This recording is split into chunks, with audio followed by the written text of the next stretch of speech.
Coeficiente de correlación lineal.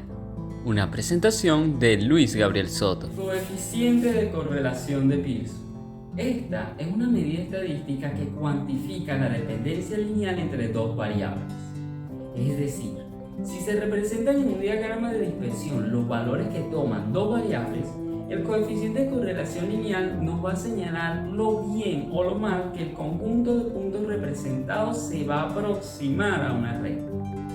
De una forma menos informal, lo podemos definir como el número que mide el grado de intensidad y el sentido de la relación entre dos variables. Para sustituir en la fórmula debemos tener en cuenta la tabla presente, en la cual primero debemos calcular la suma de las x y la suma de las y, luego la suma de las x al cuadrado y la suma de las y al cuadrado, y por último la suma de la multiplicación de las x por y. Muy bien, debemos tener en cuenta la fórmula y comenzamos sustituyendo en el numerador.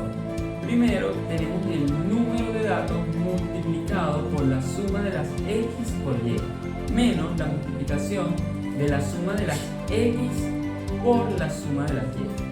En cuanto al denominador, debemos tener mucha atención. Tenemos la raíz del número de datos multiplicado por la suma de la columna de las x al cuadrado, menos las sumas totales de las x elevadas después al cuadrado, multiplicadas por el número de datos por la suma de las y al cuadrado, menos la suma del total de la columna de las y elevadas después al cuadrado.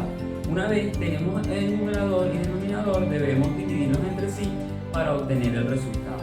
La fórmula de Google Sheet, donde debemos colocar el signo de igual para luego seleccionar la fórmula de coeficiente de correlación, donde debemos añadir el primer dígito de la columna de las x seguido del último y luego el de la columna de la y el primero y el último igualmente, y nos da como resultado el coeficiente de correlación.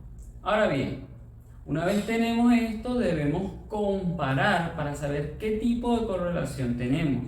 En este caso, estamos en presencia de una correlación positiva alta, lo que nos dice que una variable va a aumentar cuando la otra también aumente.